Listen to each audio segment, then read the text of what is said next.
O Angular, ele é um framework e uma plataforma código aberto para desenvolvimento de aplicativos de uma única página utilizando as tecnologias HTML e JavaScript. Essas ferramentas, né, que são muito utilizadas pelos desenvolvedores web, mas que elas também então podem ser utilizadas para desenvolver aplicações mobile e aplicações desktop. O Angular ele foi criado pelo Google em 2012. Inicialmente, o nome era AngularJS, mas a partir da versão 2, o nome passou a ser apenas Angular. Então, nós precisamos compreender o que é SPA, ou Single Page Application, aplicação de uma única página, porque, na verdade, o Angular ele desenvolve aplicativos utilizando essa abordagem. Então, pensemos na abordagem tradicional. Quando você acessa algum site, o navegador, que é o cliente, ele faz uma requisição ao servidor e o servidor, então, ele responde, né, com arquivos HTML, CSS, JavaScript, imagens, vídeos, dependendo de como for ali a página. E essa, então, é assim que funciona, então, quando você faz alguma requisição ao servidor, clicando nos vários links ou acessando, então, algum site disponível. E na abordagem tradicional, quando, por exemplo, você clica em algum link do menu, aqui nós temos, então, por exemplo, um site com 3 partes, um cabeçalho, um menu e um conteúdo. Por exemplo, quando você clica em um menu, mesmo que ele seja estático, assim como o cabeçalho também é estático, nessa abordagem, né? Se nós clicarmos em algum link do menu, na abordagem tradicional, todo o conteúdo da página ele será trazido.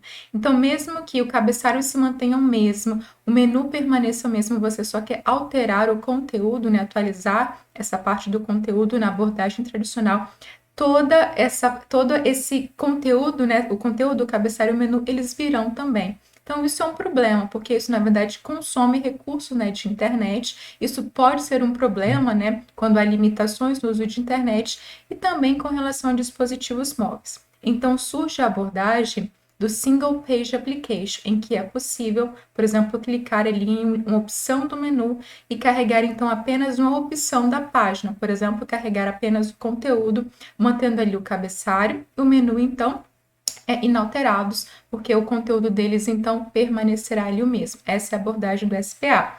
Se você utiliza, por exemplo, o Gmail, é o e-mail que eu utilizo, você já deve ter percebido que quando você clica em um e-mail para visualizar o seu conteúdo, as opções de bate-papo, as opções ali de pastas, elas permanecem ali inalteradas. Sem dúvida, elas serão alteradas, né, se você clicar em uma pasta, se houver alguma atualização do bate-papo, no cabeçalho, no rodapé, mas no geral, se você só quer visualizar o e-mail, as outras partes do site, na verdade, elas permanecerão então inalteradas. Isso é interessante porque isso consome menos recursos de internet, é menos processamento também. Então, essa é uma das vantagens da utilização dessa abordagem SPA, aplicativos de uma única página.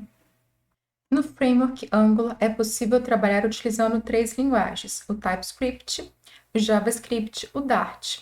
O Dart, essa linguagem desenvolvida pelo Google, o JavaScript, uma linguagem amplamente utilizada na comunidade, e o TypeScript, que é aquele superset do JavaScript. Dessas 3 linguagens, é interessante, é recomendável trabalhar com TypeScript, porque é uma linguagem que tem ampla documentação, que ela já é amplamente tão utilizada aí com Angular, né? Então, você encontrará mais informações dessa linguagem, até porque foi essa linguagem em que o Angular ele foi desenvolvido. O Angular também ele apresenta vários conceitos, como, por exemplo, módulos, componentes, templates, metadados, data bind ou vínculos, né, diretivas, serviços, injeção de dependências. Ele apresenta esses vários conceitos porque ele é um framework bastante poderoso, é possível fazer várias coisas com esse framework, ele apresenta vários recursos. Nós não iremos, então, nos aprofundar nesses conceitos, porque no objetivo deste curso focar no Angular, mas nós iremos, então, apresentar e entender alguns conceitos importantes que irão te fornecer subsídios para trabalhar com o framework Ionic. Um conceito fundamental do Angular é o componente. E o componente nada mais é do que um bloco de construção principal que eles definem view ou visualizações. Então, o componente nada mais é do que um elemento de tela. Ele pode ser chamado também de uma página, quando geralmente você cria na aplicação. E um componente, ele consiste geralmente de 3 arquivos. Perceba aí nessa imagem. Ele tem um arquivo HTML, um arquivo CSS e um arquivo de TypeScript. Você já deve ter visto isso na hora de desenvolver com Ionic. porque justamente o Ionic, na versão que nós estamos trabalhando nesse curso, nós escolhemos trabalhar com o framework Angular. Por isso que nós estamos, então, abordando o Angular e utilizando aqui exemplos do Ionic. Então, aí nós temos, então, home.component.css. Esse, então, é o arquivo de estilo desse componente. home.component.html. Este é o arquivo, então, da página HTML que define a estrutura desse componente. E o arquivo home.component.ts, que é o arquivo, então, de classe que define o comportamento deste componente, então.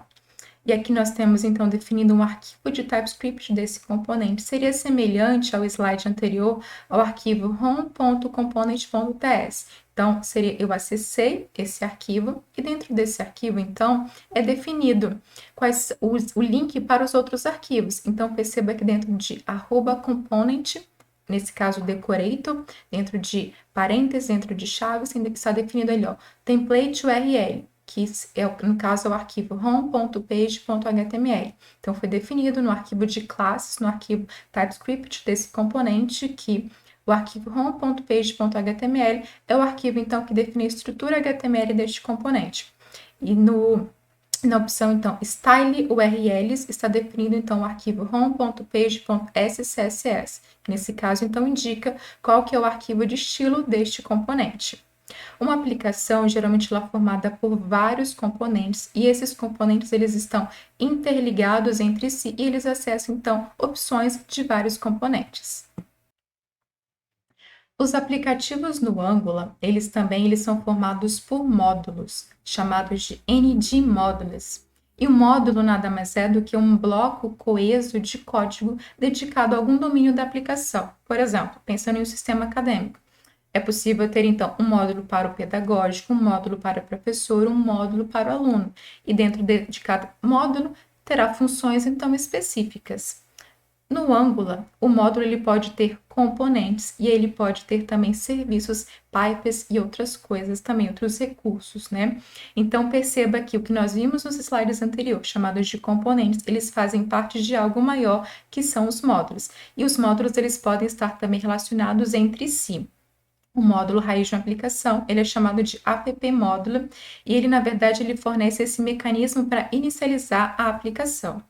Aqui tem um print que eu tirei desse app módulo, que é o módulo raiz de uma aplicação no Ionic, e ele tem um decorator chamado de @NGMódulo, que ele apresenta, então, aqui algumas opções deste módulo. Por exemplo, dentro de declarations, tem aqui os componentes, as diretivas, os pipes que pertencem a este NGMódulo. Dentro de entry components, tem aqui, então, declarado, né, o componente que ele vai ser carregado, mesmo que ele não seja referenciado dentro do template HTML. Será um elemento, então, um componente, por exemplo, que ele será carregado imperativamente, independente de estar declarado ou não no arquivo HTML. Dentro de imports, temos aqui, então, componentes, por exemplo, né, outros módulos que eles serão utilizados dentro deste módulo. Dentro de exports, que aqui nesse caso não tem, mas é possível também ter essa opção exports, terão aqui então serviços, por exemplo, componentes que eles estarão visíveis para serem utilizados em outros NG módulos. Providers, nós temos então aqui serviços que este módulo ele pode prover para outros módulos.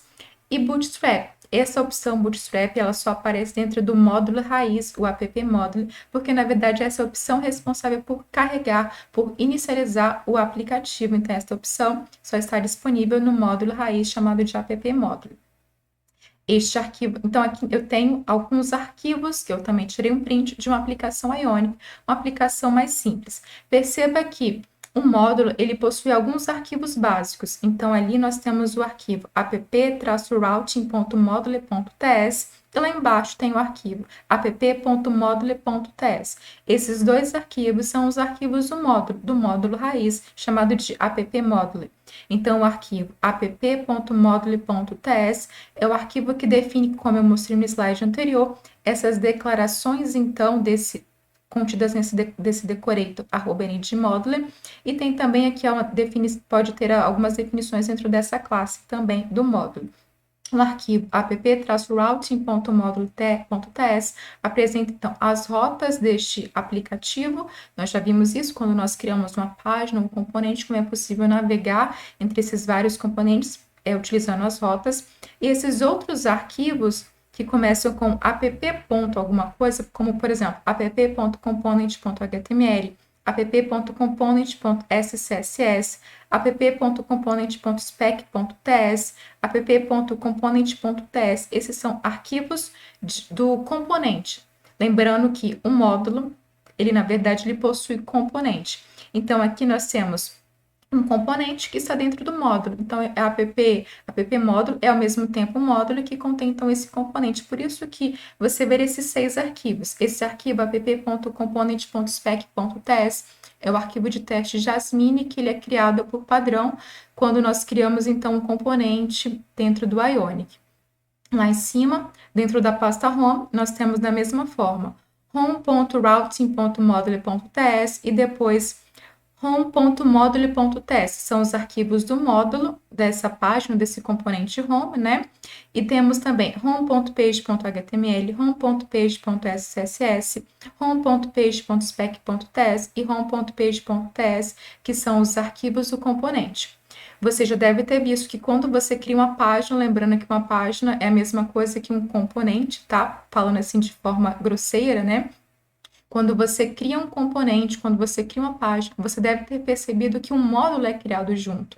Então, na verdade, um componente está dentro de um módulo, por isso que eles são criados juntos. É possível também criar um componente, uma página, sem criar um módulo, mas por padrão, no Ionic, quando você cria um componente, quando cria uma página, um módulo é criado junto também, por oferecer algumas vantagens. Então, agora espero que você tenha entendido como funciona, porque de tantos arquivos, apesar de às vezes nós geralmente dentro do arquivo por exemplo, do arquivo home.modulo.ts, nós não trabalhamos ali na classe dentro deste módulo, nós geralmente trabalhamos utilizando o decorator para fazer alguns exportes e importes ali, serviços. Então, perceba como que esses arquivos, eles estão ali interrelacionados. E agora nós vamos falar de outro conceito chamado de diretivas, que elas são muito úteis também ao se trabalhar com Angular. E diretivas nada mais é do que extensões da linguagem HTML que elas permitem implementar comportamento, novos comportamentos a uma página HTML, de forma que, se antes era preciso fazer com muito código, agora utilizando essas diretivas, utilizando pouco código, é possível então tratar alguns comportamentos ali ou na página ou em algum elemento especificamente. As diretivas, elas podem ser de dois tipos, diretivas de atributo e diretivas estruturais. As diretivas de atributo, elas vão definir a aparência ou comportamento de um elemento, de um componente especificamente. Então, essas diretivas de atributo, elas são focadas em uma parte restrita, um elemento ou um componente. Já as diretivas estruturais, elas vão ser responsáveis pelo layout HTML. E elas podem, por exemplo, mostrar, remover, adicionar um elemento à estrutura, então, daquela árvore de diretórios. Nós vamos ver agora, então, duas diretivas estruturais chamadas de end-if e end-for. Uma diretiva muito importante, muito útil, é a diretiva end-if, e ela serve para mostrar ou esconder elementos visuais de acordo com a expressão booleana declarada nesta diretiva. Aqui, por exemplo, nós temos um item e dentro dele nós declaramos a diretiva asterisco end-if, e aí se o resultado da expressão booleana que estiver aqui dentro das aspas duplas for true, esse texto, esse componente, tudo que tem dentro dele será mostrado. Nesse caso aqui, com certeza será mostrado. Então, esse texto será mostrado. Agora, se nós alterarmos para false, vamos ver o que acontece agora. Então, agora, o conteúdo daquele item não mais será mostrado porque o resultado da expressão dentro do end-if está como falso. Mas muitas vezes nós queremos testar valores de variáveis para nós mostrarmos algum elemento. Então, aqui, dentro do arquivo de classe deste componente, homepage.ts, eu vou declarar uma variável aqui, uma variável pública, chamada show, e eu vou colocá-la como true. Ela será do tipo booleano. Salvei. E agora eu quero que, se o resultado da variável show, então se show, essa variável for igual a true, esse texto será mostrado. Ok, o texto foi mostrado de forma semelhante se eu alterar aqui o conteúdo dessa variável para false. essa variável, então esse item não mais será mostrado. Vamos a mais um teste. Aqui dentro vamos declarar uma variável chamada num, que será do tipo number, e receberá o valor de 1. Por padrão, quando eu não especifico como público, ainda assim será definido esse tipo de acesso, pois é o padrão. E agora, aqui dentro de homepage, vamos alterar então a declaração para ser testada. Vamos colocar se num for igual a 7, será mostrado esse texto. Esse texto não será mostrado porque nós definimos num como valor de 1. Agora nós vamos alterar o valor de num para 7 e vamos ver que agora será mostrado esse item. Exatamente. E é possível, então, fazer aqui várias expressões mais complexas de acordo com a necessidade. Outra diretiva muito útil, muito utilizada, é a diretiva end_for, e ela serve para fazer uma interação em um objeto que tem propriedades iteráveis. Então, por exemplo, aqui nós vamos criar um array de frutas, por exemplo, public frutas, e esse array, ele será um array que dentro dele conterá strings. Eu não precisava especificar, mas nós vamos colocar string e vamos colocar aqui então algumas frutas: uva, pera, maçã, banana e por aí vai. Você pode colocar quantas você quiser. E agora, para nós mostrarmos esses objetos iteráveis dentro do modelo, nós podemos colocar aqui então. Eu vou definir primeiro uma lista, IonList, e dentro dessa lista conterá os vários itens. Esses itens que eles serão iterados, eu quero então que dentro dessa lista tenha vários itens. Então, dentro desse item, nós vamos colocar a diretiva end_for.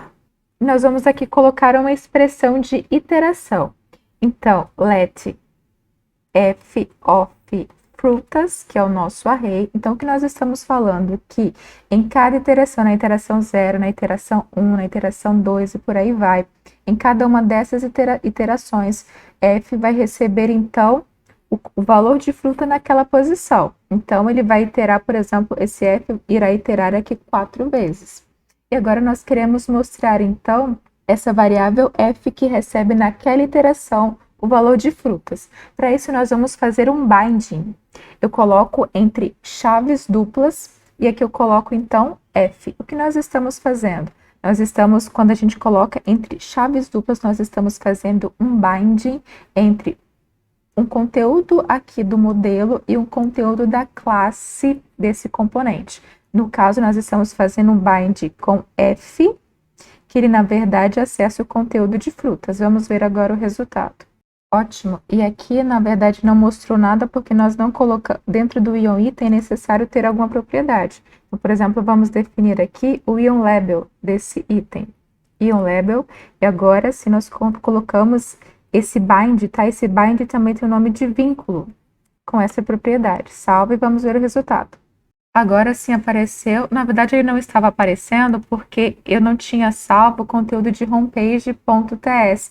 Então, esse array de frutas ele não estava disponível. É possível também colocar aqui esse vínculo, então, direto no item sem colocar em um label. Pode salvar e ver o resultado. Essa diretiva ela é muito útil quando nós, por exemplo, estivermos acessando um banco de dados através de um arquivo JSON local ou remoto. Então, nós vamos utilizar bastante essa diretiva. Nessa videoaula, então, nós vimos duas diretivas do Angular, a diretiva end_if e a diretiva end_for, que elas irão proporcionar para nós, desenvolvedores, muitas facilidades na utilização, então, do framework Ionic. Os outros conceitos do Angular, eles serão apresentados à medida em que nós vamos seguindo com as videoaulas, e se algum conceito não for apresentado, é porque ele, então, não será utilizado, mas se for necessário, então, pesquise na internet por os outros conceitos do Angular, que é muito importante, e também sobre outras diretivas, porque elas podem também te ajudar como desenvolvedor. Até a próxima aula!